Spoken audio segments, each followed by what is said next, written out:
সাইদুল ইসলাম ইয়াসিন এবং সাইফ আরাফাত শরীফ একটি ধর্ষণের অভিযোগে একটি মবের শিকার হয়ে তারা মারা গিয়েছে। কিন্তু কোনো এক সমন্বয়ক নামধারী বা ভুয়া সমন্বয়কের হাত ধরে বা ভেরিফিকেশন অফিসারের হাত ধরে সে জুলাই স্মৃতি ফাউন্ডেশন পর্যন্ত পৌঁছে যায় এবং জুলাই স্মৃতি ফাউন্ডেশনে পৌঁছে তার ছেলের নামটা এনলিস্টেড করায়, ওইখান থেকে টাকাটা পরবর্তী সময় হাতিয়ে নেয়। আমাকে হুমকি দিচ্ছিল। ওই সময় হাসনাত ভাই আমার সামনেই ছিল। উনি ফোন ধরার পরে বলতেছে যে আপনার নামে আমি মামলা দিব। তো হাসনাত ভাই বলতেছে আমি হাসনাত আবদুল্লাহ, আমি আপনাকে হেল্প করলাম এত কিছুতে, আপনি এখন আমার নামে মামলা দিবেন? আপনি দেন, মামলা দেন, সমস্যা নেই। জুলাই শহীদ স্মৃতি ফাউন্ডেশনের টাকা তার স্পষ্টভাবে ফেরত দিতে হবে এবং তার ছেলে শহীদ না, তাকে এটি স্বীকার করতে হবে তার ছেলে একটি মবের শিকার হয়ে মারা গিয়েছে। এই মহিলা জুলাই স্মৃতি ফাউন্ডেশন থেকে 5-10 লক্ষ টাকা 2 ঘটনায় ওনারা নিয়ে যায়। অভিযোগ আসে যে তারা তো শহীদ না এবং শহীদ হিসাবে তারা সব জায়গায় পরিচয় দিচ্ছে এবং বিভিন্ন ফাউন্ডেশন সহ বিভিন্ন জায়গা থেকে টাকা হাতিয়ে নিচ্ছে। যারা হত্যার শিকার হয়েছে সাইদুল ইসলাম ইয়াসিন এবং সাইফ আরাফাত শরীফ, এই 2 জনের নামে এবং তাদের সাথে আরও একজন ছিল যে আহত এই ঘটনায়, এই 3 জনের নামে এলিগেশনস ছিল যে তারা রেপ করেছে। তারা একটি হোটেলে অভিযান দিতে যায়, তো সেখান থেকে একটি টিম চলে আসে এবং তারা থেকে যায়। তো পরবর্তী সময় ওই হোটেল থেকে একটি নারী এসে থানায় যারা কর্মরত ছিল ওই সময় যাত্রাবাড়ি থানায় ছাত্র জনতার একটি টিম কর্মরত ছিল, তো সেখানে ভালো মন্দ সবাই মিলিয়েছিল। তাদের কাছে কমপ্লেন করে যে সেই মহিলাকে রেপ করা হয়েছে, তিনি নিজে এসে কমপ্লেন করে এবং ওরা যখন যায় ওকে ধরে নিয়ে আসে এবং বেধড়ক পিটুনি দেয়।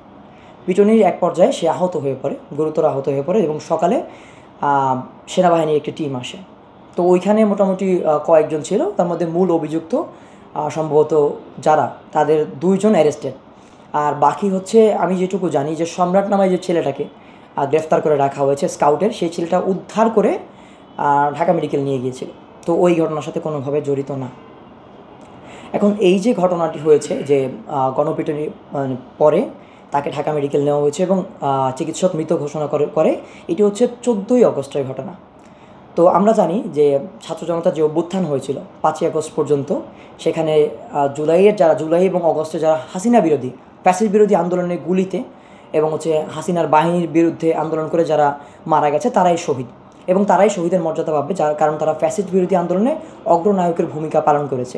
কিন্তু পরবর্তী সময়ে রেপের এলিগেশন সহ বিভিন্ন এলিগেশনে ছাত্র জনতা দ্বারা মব হয়েছে, অনেক সময় আমরা দেখেছি উৎসুক জনতা দ্বারা মবের শিকার হয়ে অনেকেই মারা গেছে।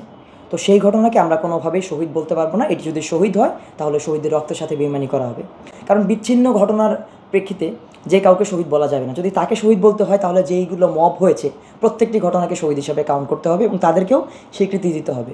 জুলাই শহীদ স্মৃতি ফাউন্ডেশন যেহেতু সরকার কর্তৃক যে একটি বরাদ্দ পেয়েছিল এবং তারা শহীদ এবং আহতদের, জুলাইয়ের যে শহীদ এবং আহতদের নিয়ে কাজ করছে এবং তাদের যে ক্ষতিপূরণের ব্যবস্থা সেটি করছে, সেখানে অবশ্যই একটি মানদণ্ড আছে স্পেসিফিক্যালি, সেটি অগস্টের 5 তারিখ পর্যন্ত শেখ হাসিনা পালিয়ে যাওয়ার মুহূর্ত পর্যন্ত ফ্যাসিস্ট বিরোধী আন্দোলনে যারা মারা গিয়েছে তারা শহীদ হিসেবে গণ্য হবে। এখন কিন্তু দেখেন, আমি স্পষ্টভাবে বলি, এই যে সাইদুল ইসলাম ইয়াসিন এবং সাইফ আরাফাত শরীফ একটি ধর্ষণের অভিযোগে একটি মবের শিকার হয়ে তারা মারা গিয়েছে। তাদের এই মৃত্যুর প্রতি আমার সিম্প্যাথি আছে এবং তার মা এটির বিচার পাক সেটির জন্য আমার সিম্প্যাথি আছে এবং সাংবাদিক ভাইরা সহ এটি সহায়তা করে যাচ্ছে। বাংলাদেশ প্রতিদিন সহ সকল পত্রিকা এটিতে সহায়তা করছে। কিন্তু ব্যাপার তারা তো শহীদ না। তাদের ডেথ সার্টিফিকেট 14ই আগস্ট ঢাকা মেডিকেল থেকে ইস্যু করা হয়। এই মহিলা জুলাই স্মৃতি ফাউন্ডেশন থেকে 5-10 লক্ষ টাকা 2 ঘটনায় ওনারা নিয়ে যায় এবং সঞ্চয়পত্র রিসিভ করে। তো আমার কাছে এইটি অভিযোগ আসে যে তারা তো শহীদ না এবং শহীদ হিসাবে তারা সব জায়গায় পরিচয় দিচ্ছে এবং বিভিন্ন ফাউন্ডেশন সহ বিভিন্ন জায়গা থেকে টাকা হাতিয়ে নিচ্ছে। তো আমার কাছে ব্যাপারটি সন্দেহজনক মনে হয়, যেহেতু আমি জাতীয় নাগরিক কমিটি আহত শহীদ পরিবার কল্যাণ সেল নিয়ে কাজ করেছি। ওই অঞ্চলের অনেক শহীদের সাথেই আমার সম্পর্ক আছে। তো আমি এই ঘটনার তদন্ত শুরু করে দেখি যে বিভিন্ন নিরীহ ব্যক্তিদেরকে যারা কলেজ শেষ করেছে এবং ট্রাফিকের ডিউটি করেছে এবং থানায় স্বতঃস্ফূর্তভাবে ডিউটি করেছে, তাদেরকেও এই ঘটনায় ফাঁসানো হচ্ছে। আর ডেথ সার্টিফিকেটটা আমি হাতে পাই এবং তার গেজেটভুক্ত এই গেজেটটাও আমি সরকারি গেজেটটা হাতে পাই। কিন্তু এই পুরো ঘটনাটি আমার কাছে স্পষ্ট হয়ে যায় যখন আমি দেখি যে ফাউন্ডেশন থেকে অলরেডি 5 লক্ষ টাকা করে নিয়েছে এবং সঞ্চয়পত্র নিয়েছে এবং বিভিন্ন জায়গায় যে সে দাবি করছে তার ছেলে শহীদ।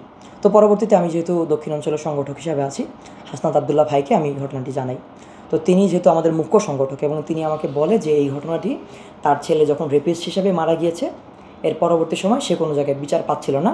হাসনাত আবদুল্লাহ ভাই, যমুনা টেলিভিশনের সাফা ভাই এবং সাকিব নামে একজন এটি উদ্ঘাটনে কাজ শুরু করে এবং পরবর্তী সময় তারা দেখে যে তার ছেলে একটি মবের শিকার হয়ে যেহেতু মারা গিয়েছে তার বিচার পাওয়া উচিত, এই জন্য হাসনাত ভাই বিভিন্ন জায়গায় বলে দেয় এবং সে মামলা করতে সক্ষম হয় এবং তার বিচারিক কার্যক্রমে সে এগিয়ে যায়।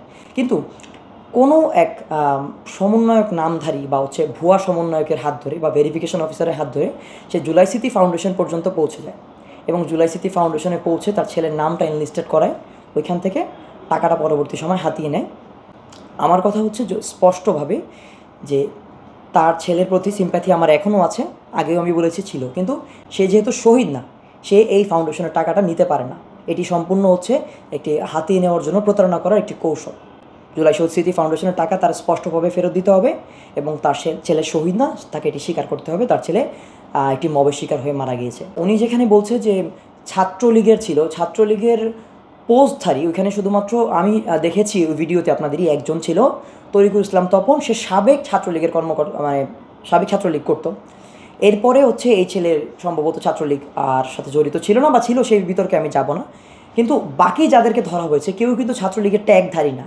সে চাচ্ছে যে ঘটনাকে একটি ভিন্ন খাতে প্রবাহিত করে আওয়ামী লীগ এবং ছাত্রলীগের একটি ট্যাগ দিয়ে সবাইকে আসলে এই ঘটনার মধ্যে জড়িয়ে ফেলার জন্য। হাসনাত আবদুল্লাহ ভাই মূলত আমি ঘটনাটা জানানোর পরে উনি আমার ফোন দিয়ে এই মহিলাকে কল দেওয়ার পরে যখন এই সব কিছু বলার পরে মহিলা এক পর্যায়ে ফোন কেটে দেয়। তো হাসনাত ভাই তার ফোন দিয়ে ওই মহিলাকে আবার ফোন ব্যাক করে, দুইবার কল দেওয়ার পরেও সে রিসিভ করে নেয় এবং সে আমার ফোনে কল ব্যাক করে আমাকে হুমকি দিচ্ছিল। ওই সময় হাসনাত ভাই আমার সামনেই ছিল, উনি ফোন ধরার পরে বলতেছে যে আপনার নামে আমি মামলা দিব। তো হাসনাত ভাই বলতেছে আমি হাসনাত আবদুল্লাহ, আমি আপনাকে হেল্প করলাম এত কিছুতে, আপনি এখন আমার নামে মামলা দিবেন? আপনি দেন, মামলা দেন, সমস্যা নেই। পরে উনি বলতেছে যে আপনার নামে মামলা দিব না, এটা যার ফোন তার নামে আমি মামলা দিব।